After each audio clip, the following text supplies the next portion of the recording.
growing weary of running from room to room, practicing one-tooth insurance-driven dentistry? Then stay tuned for the latest episode of The Lionhearted, where Dr. Stephen Rasner will hand you the blueprint for what many call the gold standard of general practice dentistry. Hi everyone, Dr. Steve Rasner here. Welcome back to the Lionhearted Dental Podcast. Keeping with the recent theme of giving you information and explicit instruction on how to, not just what you need to do, I thought I would answer a few questions this week from around the globe. And they are from around the globe, and which should be comforting to some of us here in the United States, for our problems are universal. So I'm not going to waste your time. I'm going to keep it short and sweet this week. So let me get to it. This first question, and I don't know how much time I'll have for the number of questions. Depends on how carried away I get. But the first one really resonated with me. And this doctor states that he bought a practice 2 years ago. And he'd kept the fee structure and the staff and even the billing process in place on purpose. And now, a couple years later, he's struggling, he's uninspired and disappointed because he feels like he's in a horizontal place of non-growth when it comes to revenues. And this subject about fees is pretty mysterious to lots of us. The problem that we face in dentistry is that most of us practice alone. So we're not physicians at a hospital where we run into 10 to 20 different colleagues per week. I mean, I can literally go months and not run into another colleague in my community. It didn't used to be like that. We had monthly study clubs, and maybe you're fortunate enough wherever you're practicing that still is the way it is, and it should be. And especially today, with the amount of online learning and the temptation, and I get it, to not get on an airplane and go live to a course and the money that's involved. We didn't have that option until recently, we being my generation of dentists.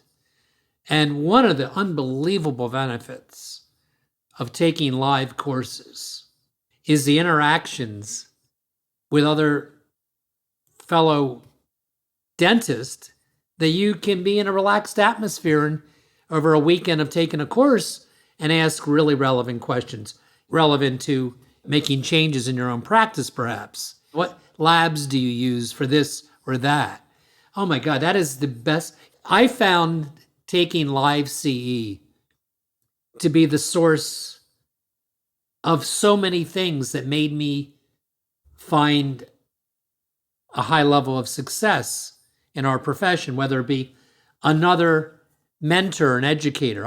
I'll never forget the path I took. It started out like with Bill Strupp in Clearwater, Florida, who's still, along with his partner, Mike Brum, amazing educators.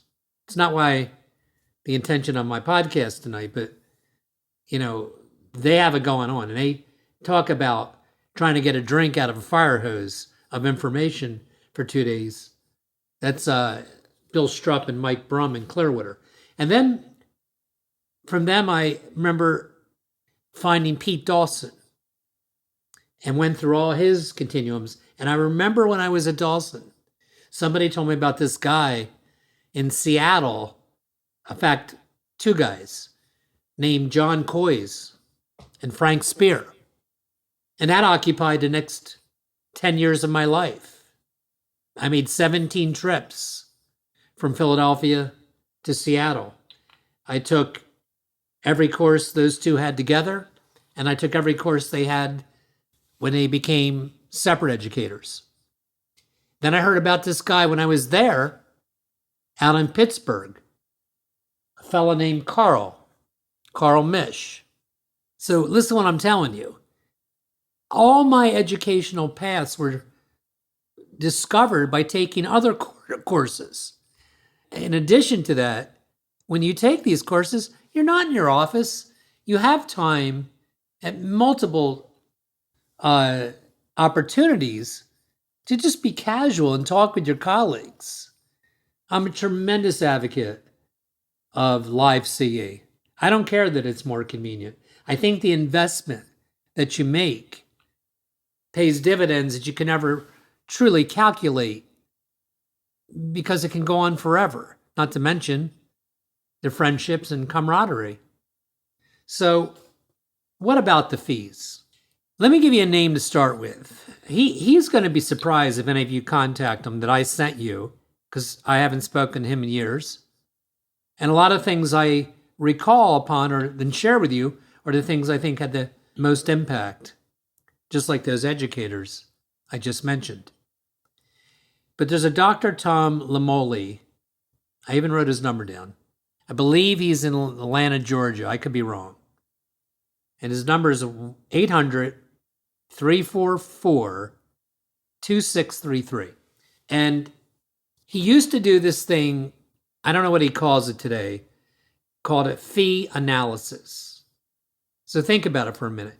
Those of you listening right now, whether you're in Germany, the UK, by the way, UK, you're carrying my podcast on and on and on. Whoever's over there downloading, thank you.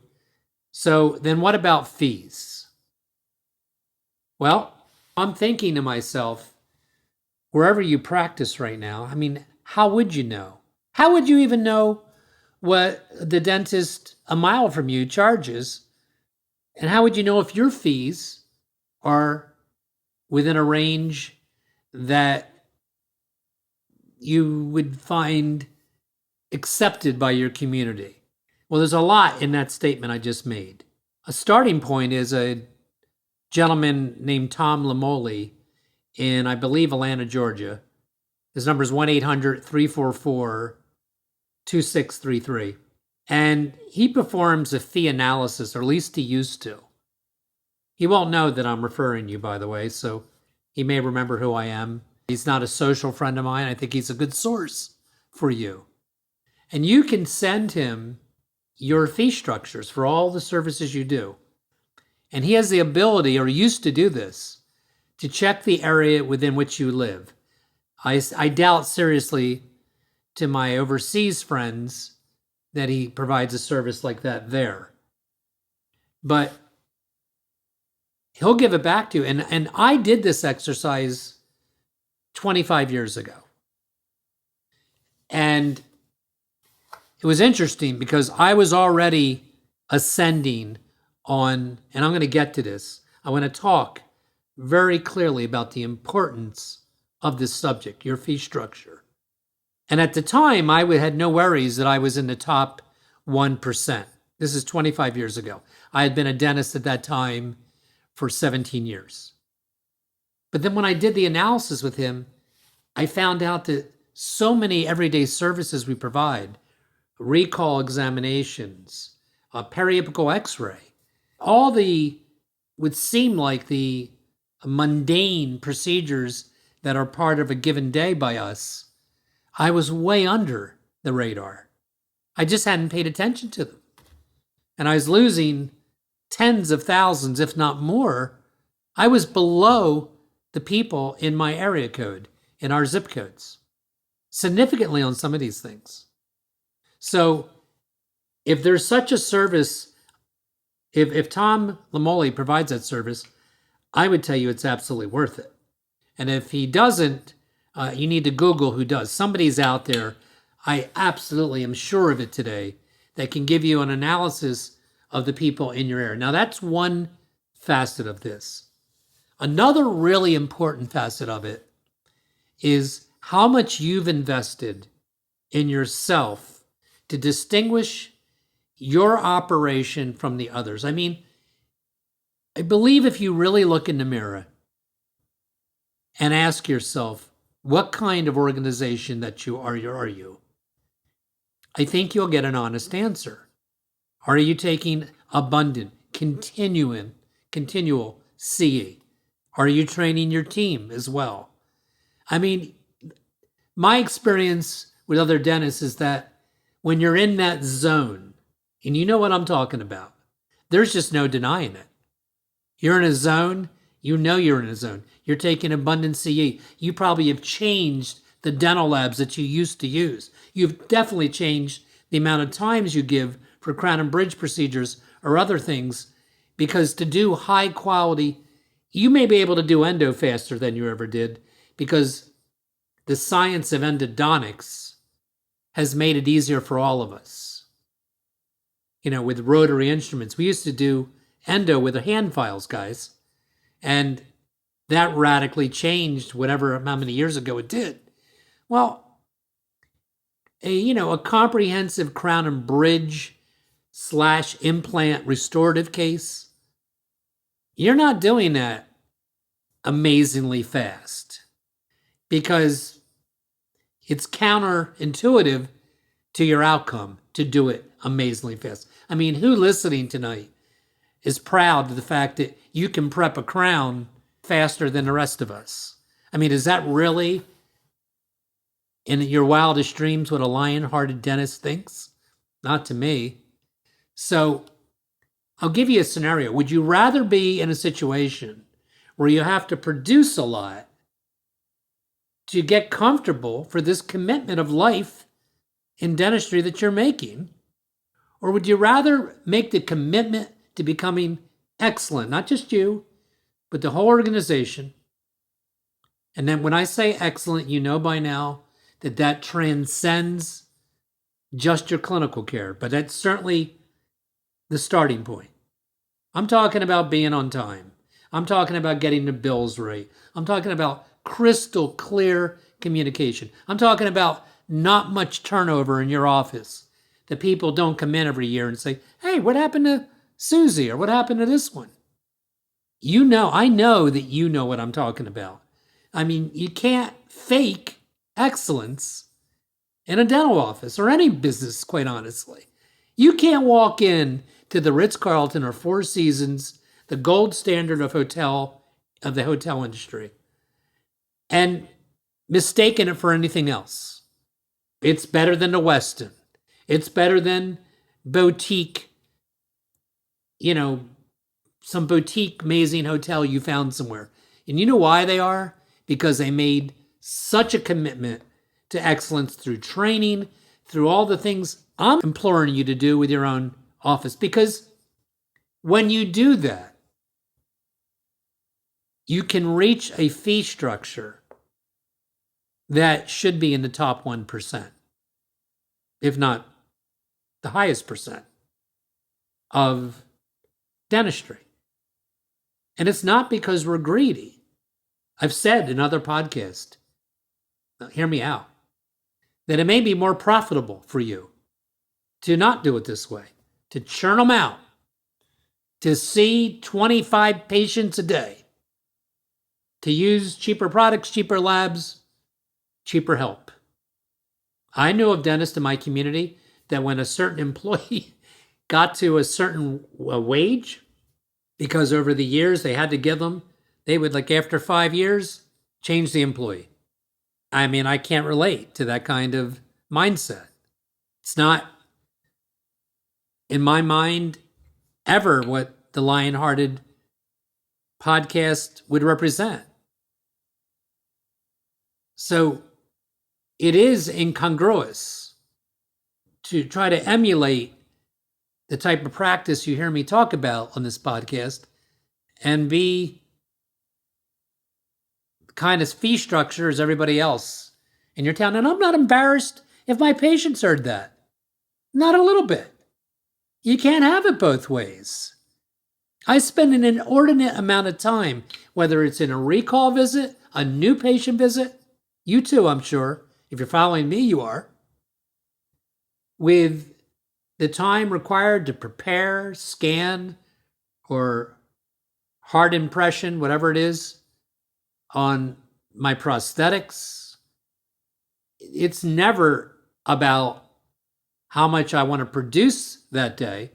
It's about what time I need required to provide an outcome that I know I gave it everything I have to give my best.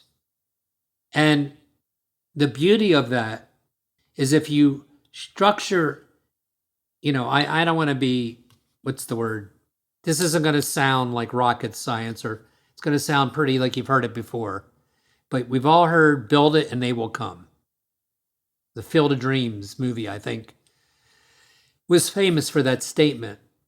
And look, I am practicing for 42 years, as you've heard me say, in the area of the United States that most of you would not choose as your starting point or ending point to put a dental practice. And yet I've been in the upper echelon, the very, very upper echelon of fee structure for as long as I can remember, because we've earned it. I know we have, we being my organization. And part of, by the way, of representing that type of practice is being honorable about your work. Even when you give it your best, just sometimes things don't work out. A patient fractures a root canal tooth. Maybe you missed the occlusal scheme and you had interferences and you don't know why, but you did an endo and a crown in 2021 and the patient shows up and it's broken in 2022 and it's non-restorable. In my practice, I wouldn't hesitate for a second to somehow credit that patient, whether it be towards an implant, and I mean something palpable that they would think is fair. Do we satisfy everybody 100% of the time? Of course we don't. So having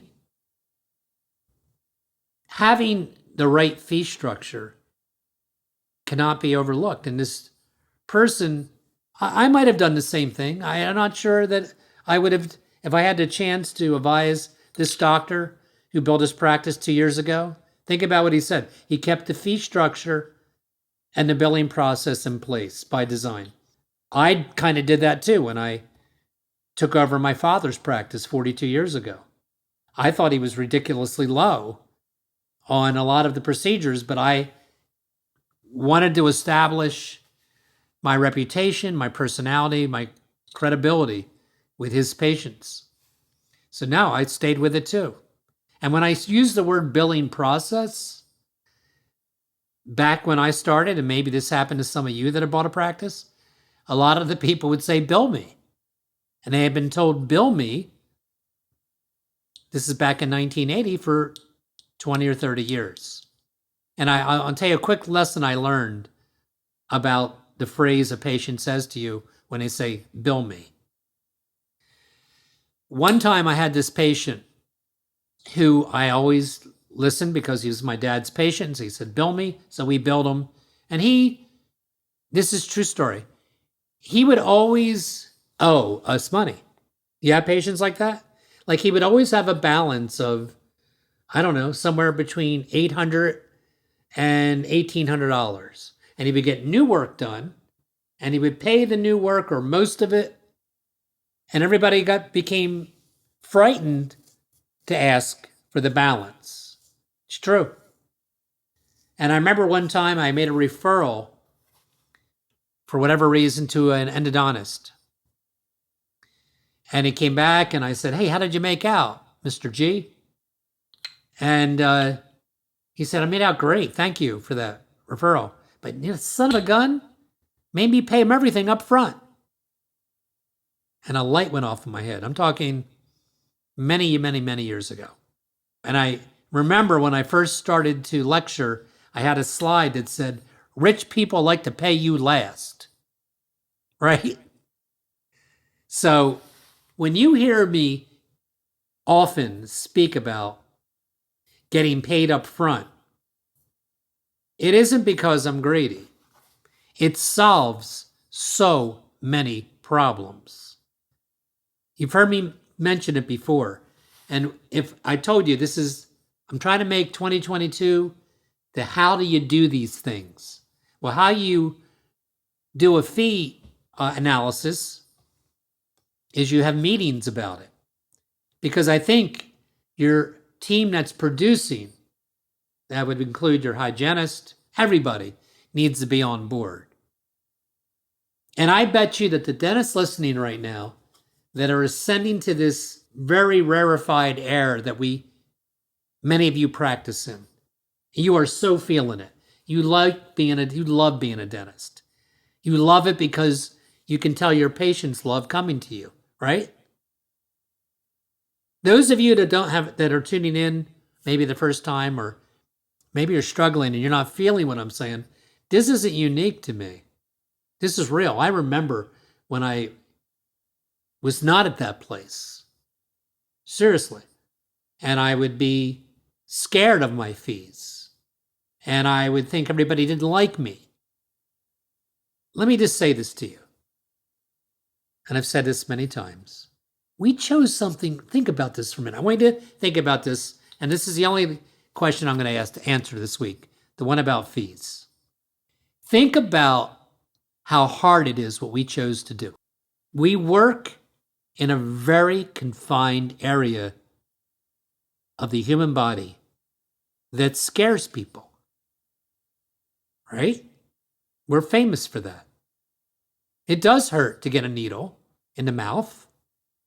You do have to open up. It's a very vulnerable experience for most people, most patients. And think about this. If you weren't a dentist, this is a good one that I've recently thought about. For whatever reason, if you couldn't practice anymore, how valuable would it be for you to find a place that you could go to for dentistry? You couldn't do your own dentistry anymore. You couldn't go to your associate. You couldn't go to your hygienist. Okay? You had to go somewhere else. And how much would it be worth it to you if you found a place that felt safe, confident, top of the line with your mouth?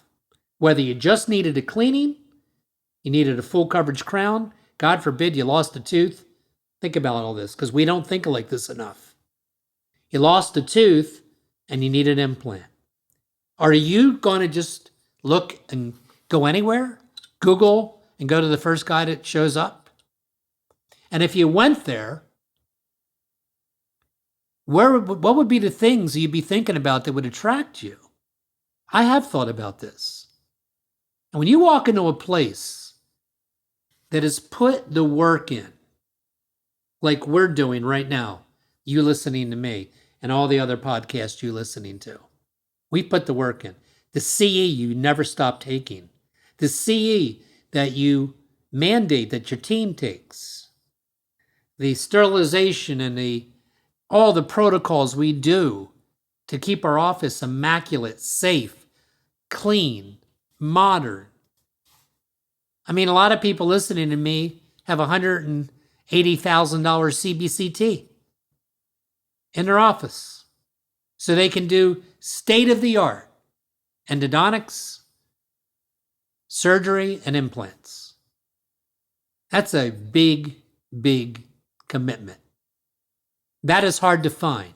And you put that together with an upbeat, positive attitude team. I mean, I don't know where this all came from for me tonight. I didn't plan on this last minute or two. But it's real. Where would you go and how much would you really bicker if you could find a place that felt safe, confident, top of the line for the mouth to work on? I wouldn't. And that would be extremely valuable to me. And if it costs me, I don't know what the percentage would be. There would be no limit that I would pay for that type of care. I hope this helped some of you. I'm going to continue, if I can, the line of questionings. Got some great ones for next week, like how to handle the $5 an hour raise request that a employee had for one of my listeners.